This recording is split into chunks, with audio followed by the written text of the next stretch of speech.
The resistance offered by artillery against a sudden attack from the sea may well be considered invincible. The simultaneous firing of a multitude of cannon, most of them under armored casements at different heights, with all kinds of artillery fire from various positions, almost all of which are inaccessible and many of them invulnerable. Allow me to introduce myself. My name is, well, I suppose my name isn't important. Let's just say I like to dig among the ancient documents of old, to discover details of the history of the city where I was born many years ago.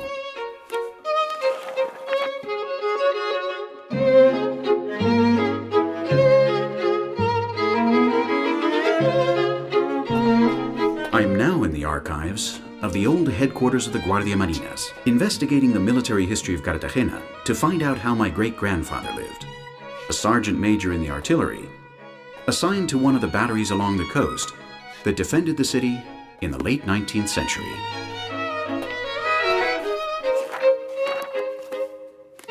Come along with me to discover through his diary what the defenses of the time were like, especially the fort where my great-grandfather was stationed, the Fort of Navidad.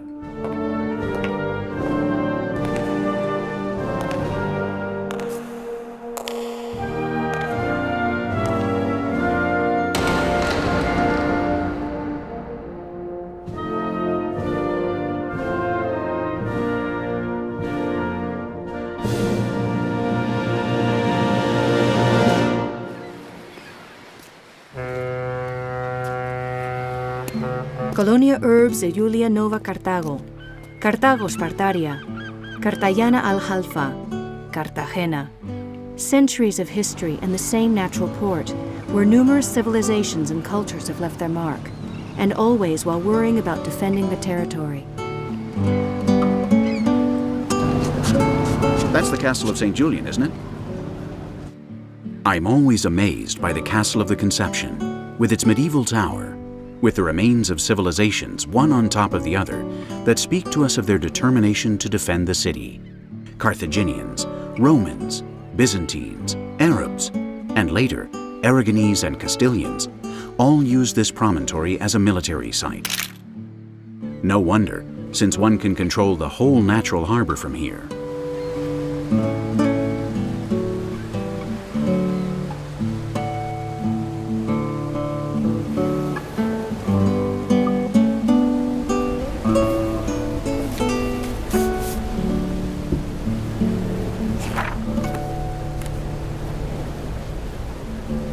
The many hills that delimit the ancient city made it almost impossible to attack.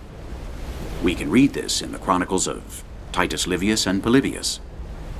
The topographical characteristics of the classical city, much like a small peninsula at the back of the bay, made it easier to defend effectively.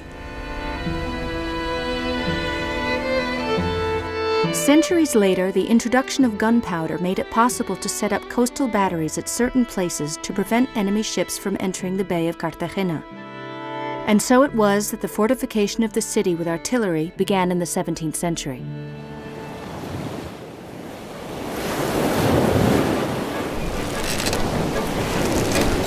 ¡Venga, suelta la mantillo!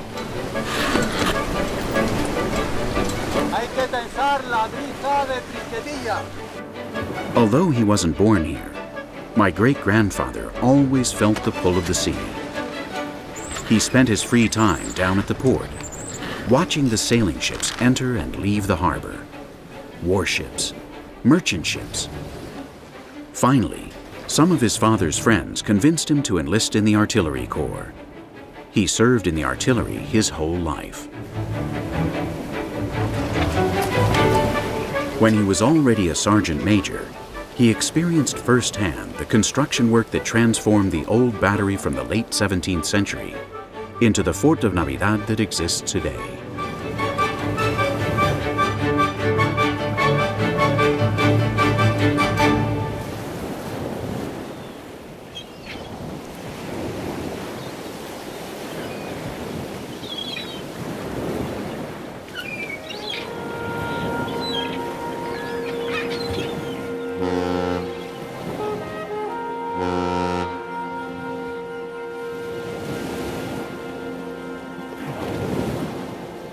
The Fort of Navidad we know today was conceived as part of the defensive works for the naval base of Cartagena, which was designed by military engineers under the liberal government of General O'Donnell in the second half of the 19th century.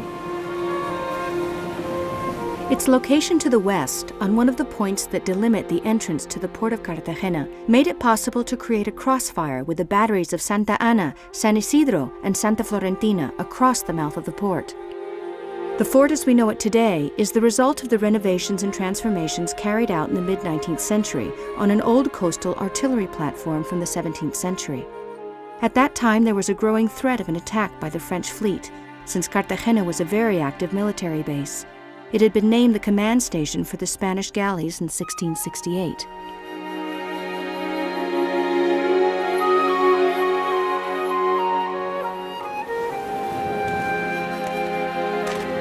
According to my great-grandfather's diary from the time, he formed part, along with 11 other soldiers, of the first contingent that occupied the fort once it had been renovated. I can see them now, standing guard at the gate, in the mess hall having a hot bowl of soup, artillerymen at their battle stations, or making the final adjustments to the cannon.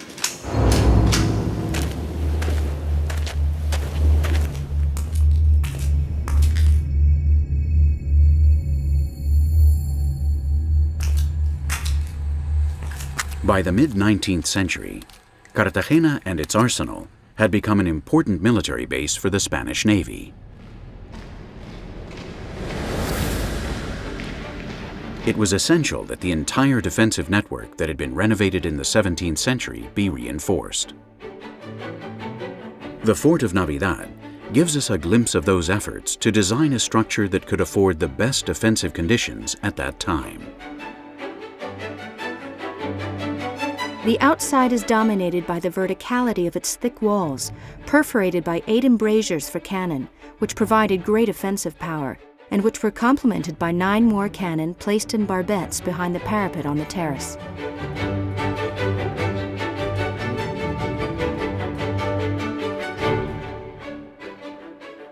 Inside, daily life was organized around the patio through which one reached the bomb-proof casements that held the large-bore cannon, with a wide ventilation area for the smoke from the gunpowder.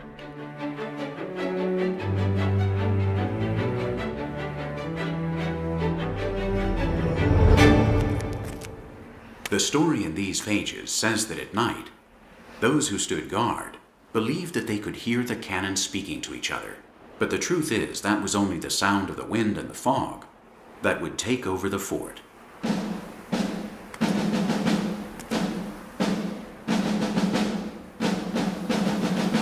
As to whether live cannon fire was ever shot from the fort, my great-grandfather says in his diary that he remembered only the welcoming salvo that announced the arrival in port of the frigate Numancia, on which Amadeo I of Savoy, who Parliament had just elected King of Spain, was traveling. And that even in the time of the Revolution of the Cantons, back in 1873, the cannon at the fort apparently never engaged in battle. The Industrial Revolution, the improvements in the armor of warships, and the greater importance of other coastal batteries such as La Podadera or Trincapotijas, which were armed in the late 19th century with powerful and modern cannon, relegated the Fort of Navidad to the status of a second-tier defensive position, and it was remodeled into a battery for salvos in the early 20th century. In 1880, my great-grandfather was assigned to another station, and he passed into the reserve a few years later, passing away in the year 1901. People always said that he spoke with great emotion about the years that he was in the Fort of Navidad. He said it was an emblematic station.